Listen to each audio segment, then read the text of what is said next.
Just as you wanted, just as you asked, because a lot of people were asking about the polar vortex and how it will behave, because at the beginning of January, on New Year's Eve, the polar vortex weakened, and that weakening was indeed visible on the western wind charts.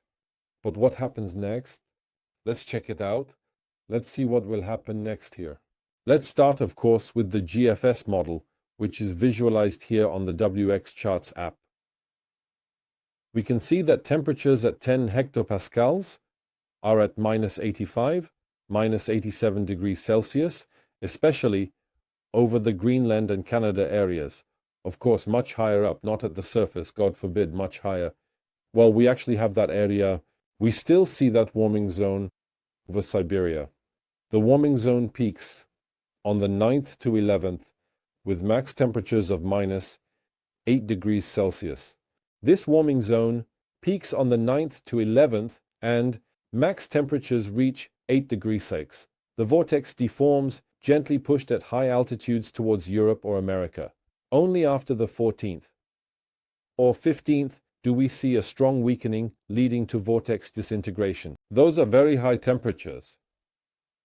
The vortex is deformed and pushed towards Europe.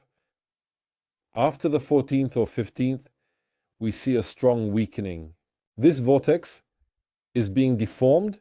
It is being gently pushed at these higher altitudes towards, for example, Europe or towards America, but only after about 2 to 3 p.m. do we see a weakening and a strong weakening, a pushing back of this vortex and its disintegration. First of all, I treat this as a curiosity. We'll rather focus here on the strengthening of the polar vortex itself, which will last in the next few days until the 14th or 15th. This weakening will indeed be visible after the 15th, but this is a long way off, and this calculation may not necessarily be correct. Let's move on and see how things look further. When it comes to temperature anomalies, right now, we can see that the positive anomaly is still very much visible near that high-pressure area, which would be located somewhere over Russia, especially over Siberia. Above Russia and especially over Siberia, and that anomaly would be quite significant. The maximum could even reach 44 degrees Celsius. The minimum anomaly is -25 degrees Celsius.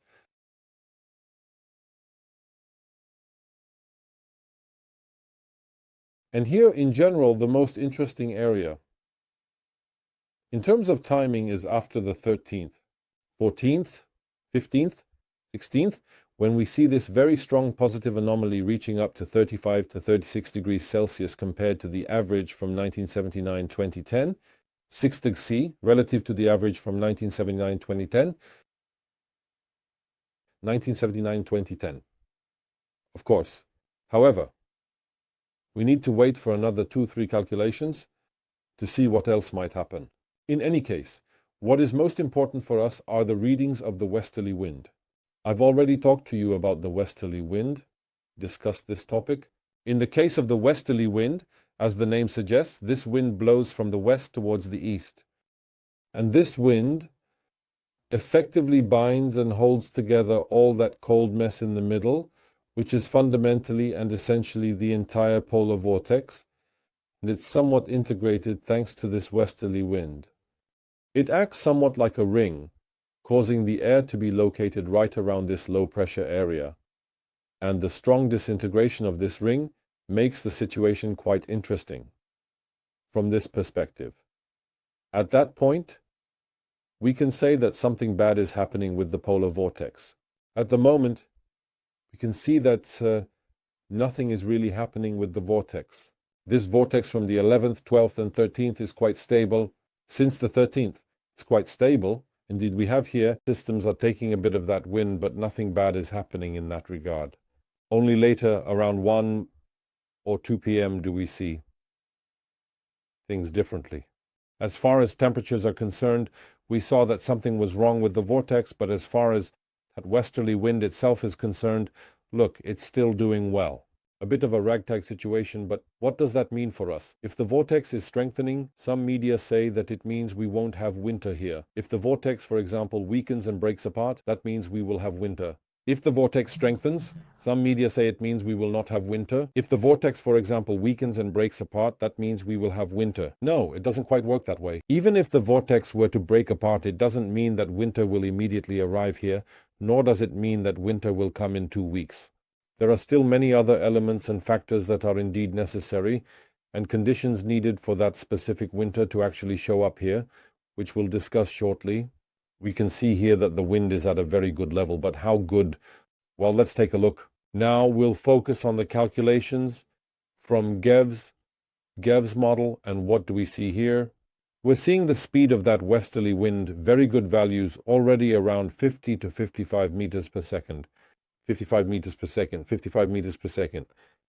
As for that speed, and we can see that at the beginning of this year, as I mentioned, the wind, that speed weakened a bit down to 40, but now we see that day by day, that speed is going to increase significantly, even up to 60 or 65 meters per second. We see a strong drop only after 3 p.m. 65 meters per second, 65 meters per second. We see a strong drop only after the 15th. And that drop, saw on those earlier maps, looked like a sort of disintegration. But in any case, it's still quite a distant date, so let's wait. At the moment, we see an increase in the speed of the westerly wind, and we also see a sort of stabilization of the entire polar vortex. Here we can also take a look at how it looked from the very beginning. So we're primarily interested in the color blue, which means the analysis for 2023-2024. Here we also have further calculations from various models such as CFS, GEPS. So what do we see here? We can see that increase, which is at the beginning of January. Here we have, and then very strong disintegration of that polar vortex is forecasted down to even 20 or 15 meters per second. This would mean that by the end of January, or indeed in the second half of January, that polar vortex would potentially disintegrate quite significantly, so there might actually be a greater chance for more winter-like weather. Possibly. I'm not saying it will happen, just that there's a greater chance for winter-like weather, but there's still a bit of time for that. For now, we have a strengthening of the polar vortex ahead of us. And here, everything suggests that this strengthening will indeed happen. What will happen next, of course, we will be watching soon. I invite you to subscribe to the channel for this content. You can support our work through the support option on YouTube, by becoming a patron of our channel, or by buying us a coffee. You will find all the links in the description. Stay updated on the weather. Install the Monitor Bush app on your phone, and don't let the weather catch you off guard.